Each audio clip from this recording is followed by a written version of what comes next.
Hello guys, welcome to Lucknow education hub में आप सबका स्वागत है। आइए, आज का हमारा टॉपिक है सीडीपी से पावलाव का संबंध प्रतिक्रिया का सिद्धांत। पावलाव जी ने अपना ये सिद्धांत किस पे दिया था? कुत्ते पे किया था। और ये एक रूसी मनोवैज्ञानिक थे। पावलाव जी जो है एक रूसी मनोवैज्ञानिक थे और इन्होंने जो अपना एक्सपेरिमेंट किया था, इनका जो भी प्रयोग था वो एक कुत्ते पर था। जैसे कि ये मैंने लिख दिया है कि इन्होंने अपना प्रयोग किस पे किया? कुत्ते पर किया था। और कब किया था? 1904 में किया था। तो सबसे पहले हम ये जान लेंगे कि ये क्रिया जो संबंध प्रतिक्रिया सिद्धांत दिया गया है, किसने दिया है? पावलोव जी ने दिया है। और कब? ये कहाँ के रहने वाले थे? रूस के रहने वाले मनोवैज्ञानिक थे। और किस सन में दिया है? 1904 में दिया है। और इन्होंने प्रयोग किस पे किया है? कुत्ते पर किया है। देखा जाए तो इन्होंने अनेकों जानवरों पर अपना प्रयोग किया है, लेकिन सबसे प्रभावशाली इनका प्रयोग किस पे हुआ है? कुत्ते पर हुआ है। तो इतनी चीज हमने समझ ली कि संबंध प्रतिक्रिया सिद्धांत किसने दिया? पावलोव जी ने दिया। और कब, किस सन में दिया? 1904 में दिया। किस पे इनका एक्सपेरिमेंट हुआ? कुत्ते पर हुआ। आइए अब इनके हम प्रयोग के बारे में जानते हैं कि किस प्रकार से इन्होंने इनका प्रयोग हुआ कुत्ते पर और उसकी क्या रिजल्ट क्या निकल करके आया है।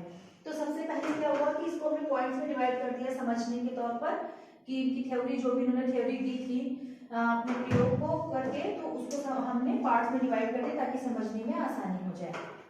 सबसे पहले मैं इनकी थ्योरी समझ लें। पावलोव जी ने कुत्ते को लिया और उसको क्या किया कि एक निश्चित समय पर भोजन देते थे। तो क्या होता था कि पूरा दिन प्रतिदिन वो भोजन उसे एक निश्चित टाइम पर देते थे पावलोव जी के द्वारा। तो वो क्या हुआ कि उस कुत्ते को एक टाइम पे जब भोजन दिया जाने लगा, एक समय निर्धारित कर दिया गया कि इसी समय पर इस कुत्ते को भोजन दिया जाएगा। फिर उन्होंने क्या किया कि कुत्ते को जब भोजन देते थे तो क्या होता था कि उसकी लार टपकने शुरू हो जाती थी। जैसे कुत्ते को आप कोई भी चीज खाने की दिखाइए तो उसकी लार टपकना स्टार्ट हो जाती है। तो इन्होंने क्या किया कि उसकी जगह पे क्या किया है कि इन्होंने घंटी बजाई पहले, फिर भोजन दिया। इससे इन्होंने जोड़ दिया, ध्यान दीजिए कि घंटी बजाई फिर भोजन दिया, भोजन लेकर आए तब कुत्ते को भोजन दिया। तो क्या हुआ कि भोजन को देख करके उसकी लार पहले से टपक रही थी कुत्ते की। अब क्या हुआ कि उन्होंने घंटी बजाई, घंटी से जोड़ दिया, फिर उन्होंने भोजन को उसको कुत्ते को दिया। तो क्या हुआ कि वो घंटी की आवाज जब उसने सुनी तो उसको ये पता चल गया कि अगर आज ये घंटी की आवाज बजी है तो इसका मतलब इसके बाद में क्या हुआ कि हमें भोजन प्राप्त होगा। तो क्या हुआ कि कुछ समय बाद उन्होंने क्या किया कि डेली वो ये चीज करते गए, लेकिन उसके बाद में उन्होंने क्या किया कि पहले घंटी बजा दी और क्या हुआ कि भोजन नहीं दिया। तो उसके बाद में क्या हुआ कि वो घंटी की आवाज सुन करके ही कुत्ते की लार टपकना स्टार्ट हो गई। तो उसी से इन्होंने अपने प्रयोग को जो है यहाँ पे जोड़ दिया।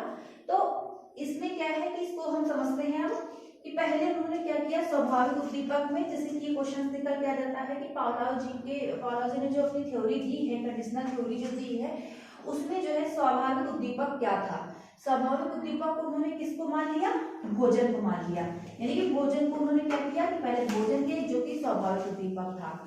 उसके बाद में क्या हुआ, जो स्वाभाविक अनुक्रिया हुई, यानी कि कुत्ते ने भोजन को देख करके जो अनुक्रिया की, कुत्ते में जो भी क्रियाएं हुई भोजन को देख करके क्या हुई, अभी थ्योरी में बताया कि लार निकलना, उसकी लार बहुत मात्रा में टपकने लगी। तो क्या हो गया, इसको किससे जोड़ दिया? स्वाभाविक अनुक्रिया को लार से जोड़ दिया। उसके बाद में क्या हुआ, सेकंड में देख लेंगे कि फिर क्या किया इन्होंने, अस्वाभाविक उद्दीपक में क्या इन्होंने जोड़ दिया, यानी कृत्रिम उद्दीपक हो गया है इनका। यहाँ पे क्या होगा, कंडीशनल स्टिमुलस हो जाएगा कि उन्होंने क्या किया, घंटी बजाई। जब घंटी बजाई तो फिर क्या हुआ कि कुत्ते की फिर क्या हुआ, उसने वही स्वाभाविक क्रिया फिर से प्रेजेंट की कुत्ते ने। तो क्या हुआ कि भोजन को देखा और उसके बाद में क्या हुआ, लार टपकना उसकी स्टार्ट हो गई कि घंटी बजी है, भोजन मिलेगा, और उसके लार मतलब ऑटोमेटिक निकलना शुरू हो गई है। फिर उन्होंने क्या किया कि तीसरे में क्या किया उन्होंने कि घंटी बजा दी, यानी कि अस्वाभाविक उद्दीपक उन्होंने कर दिया, उसके सामने घंटी बजा दी। इसको कृत्रिम भी कह सकते हैं और क्या कह सकते हैं इसको जो है।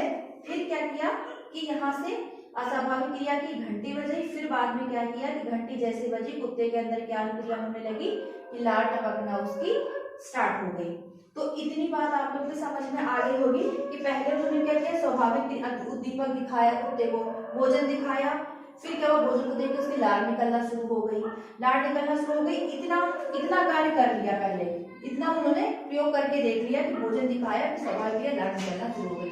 फिर उसी चीज को वो जोड़ते हुए यहाँ पर लेकर के आए, घंटी बजाई, पहले घंटी की आवाज सुनाई दी कुत्ते को, फिर उन्होंने घंटी बजने के बाद भोजन दिया, तो फिर क्या हुआ, लाट टपकना शुरू हो गई।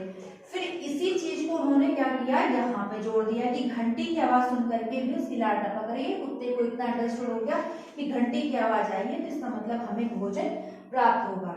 फिर क्या हो जाएगा कि यहाँ पे क्या किया इन्होंने, घंटी बजा दी, यहाँ पे भोजन नहीं, भोजन यहाँ पे दे दिया, यहाँ पर लेकिन भोजन नहीं दिया।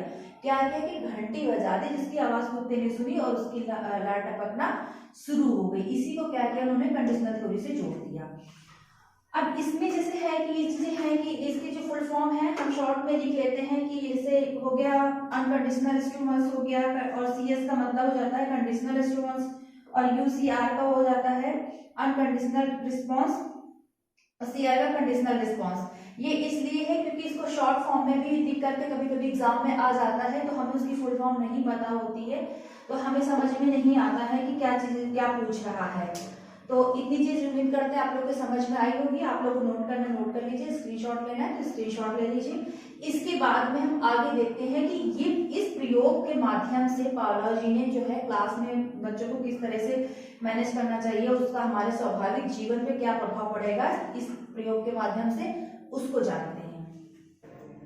आइए भी इसके गुण हम देखते हैं कि इसके क्या गुण हैं, कि किस तरीके से हम इसको जो है बच्चों में जो है ये चीजें उनमें जो है विकसित कर सकते हैं। सबसे पहले क्या होगा कि उनके भय का निवारण कर सकते हैं। जैसे किसी चीज से उनको डर है तो उसको हम दूर कर सकते हैं, भय का निवारण कर सकेंगे, निवारक हो गए, निवारण कर लेंगे। उसके बाद सेकंड क्या आता है, समाजीकरण में सहायक, यानी कि इसको जो है ये प्रयोग करके बता करके बच्चों में हम क्या करेंगे, समाजीकरण में सहायता उनकी हो सकती है कि समाज में वो क्या करेंगे, अपने आप को समायोजित कर पाएंगे, यानी कि एडजस्ट कर पाएंगे, समाज को समझ पाएंगे। इन चीजों का जो है हम उसमें यूज कर सकते हैं। फिर क्या आएगा कि अनुशासन को विकसित करने के लिए भी कर सकते हैं कि हमें विद्यालय हो गया, फिर घर पे हो गया, अनुशासित करना है बच्चों को, बालकों को, तो उसमें क्या है, किस प्रकार से उनको अनुशासित करना है, उसका भी विकास इससे हम इस थ्योरी से सीख करके इसका प्रयोग उसमें कर सकते हैं। फिर आता है स्वभाव व आदतों का निर्माण, यानी कि अच्छी आदतों का, अच्छे स्वभाव का प्रयोग करना है। क्या करेंगे, इसको समझ करके उनमें क्या की चीजें अच्छी आदतों का निर्माण कर सकते हैं, क्या की अच्छाइयां हो सकती है, क्या बुराइयां हो सकती है, उनको दूर कर सकते हैं। और सबसे इम्पोर्टेंट चीज क्या है कि चिंतन का निर्माण कर सकते हैं। इस थ्योरी के माध्यम से क्या है, बच्चों में चिंतन का जो है विकास कर सकते हैं, जिससे चिंतन के जो विषय होते हैं, जैसे सुलेख हो गया, आपका अक्षर विन्यास हो गया, इन सब चीजों को जो है इनको हम विकसित कर पाएंगे। सुलेख वगैरह हो गया, अक्षर विन्यास हो गया, इन सारी चीजों को लेकर के उनमें विकास कर सकेंगे। तो ये चीजें समझ में आ गई होंगी कि क्या गुण हैं, कैसे हम इस थ्योरी को पढ़ करके या फिर इनके एक्सपेरिमेंट को समझ करके किस प्रकार से हम बालकों में इन चीजों का डेवलप कर सकते हैं। फिर उसके बाद में सबसे इम्पोर्टेंट चीज एक और आती है कि एग्जाम में कभी कभी ये ना पूछ करके कि संबंध प्रतिक्रिया सिद्धांत ना पूछ करके कि किसने दिया है, इसका उपनाम पूछ लेते हैं। तो ये सारे इसके उपनाम दिए गए हैं जो कि मैंने नोट कर दिया है। और क्वेश्चन आपका इस तरीके से पूछ लेगा कि ये बताइए कि पावलोव के द्वारा दिया गया संबंध प्रतिक्रिया सिद्धांत को किस और नाम से जानते हैं। तो इनमें से जो है ये पॉइंट्स दे सकते हैं। और क्या होगा कि एक आपको बताना होगा, या फिर आपसे ऐसे पूछ लेंगे बताइए सीआर थ्योरी किसने दी, ये नाम पूछ करके भी पूछ सकते हैं सीआर थ्योरी किसने दी है, बताइए ये अनुबंधन का सिद्धांत किसने दिया है। तो क्वेश्चन इन्हीं में से निकल करके आ जाते हैं, डायरेक्ट जो है नहीं पूछते हैं। तो ये चीजें आपको ध्यान में रखना होगा। ये इनके उपनाम हैं, जो पावलोव के संबंध प्रतिक्रिया सिद्धांत का ये उपनाम दिए गए हैं। इनको आप लोग अच्छे से पढ़ लीजिए, नोट कर लीजिए। तो स्क्रीनशॉट लेना है तो स्क्रीनशॉट ले लीजिए। कुछ क्वेश्चंस में बताना चाहूंगी कि एग्जाम में किस तरीके के क्वेश्चंस पूछेंगे आपके, सुपर टेट, सीटेट जो भी आपके हैं एग्जाम्स, कि ये पूछ लेंगे कि ये बताइए पावलोव जी ने अपना जो प्रयोग किया था किस पे किया था, तो वो कुत्ते पे था। एक क्वेश्चन यहाँ से निकल करके आता है। फिर क्या आ जाएगा कि पावलोव जी किस देश के निवासी थे, तो रूस के थे। आपसे एक्सपेरिमेंट किस ईयर में हुआ था, ये बहुत कम ही पूछेगा, लेकिन फिर भी आपकी जानकारी में होना चाहिए कि 1904 में एक्सपेरिमेंट किया। उसके बाद में क्या पूछेगा कि बताइए कृत्रिम उद्दीपक क्या था, इनके प्रयोग में कृत्रिम उद्दीपक क्या था, घंटी का बजना। और क्या पूछ लेगा, घंटी हो जाएगा। और पूछ लेगा स्वाभाविक क्रिया क्या थी, स्वाभाविक उद्दीपक क्या था। इनसे क्वेश्चन जो है निकल कर आ जाएंगे।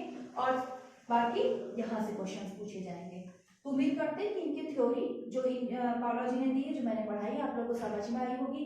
ना आई हो तो आप लोग कमेंट बॉक्स में कमेंट करें, और जो भी समस्या है इस क्लास से संबंधित आप लोग हमसे बताएं, कमेंट करें, उसको हम लोग आपका जो प्रॉब्लम होगी उसको सॉल्व करने की कोशिश करेंगे। और आगे भी वीडियोस हमारे देखते रहें, लाइक करते रहें, सब्सक्राइब करते रहें, शेयर करते रहें। धन्यवाद।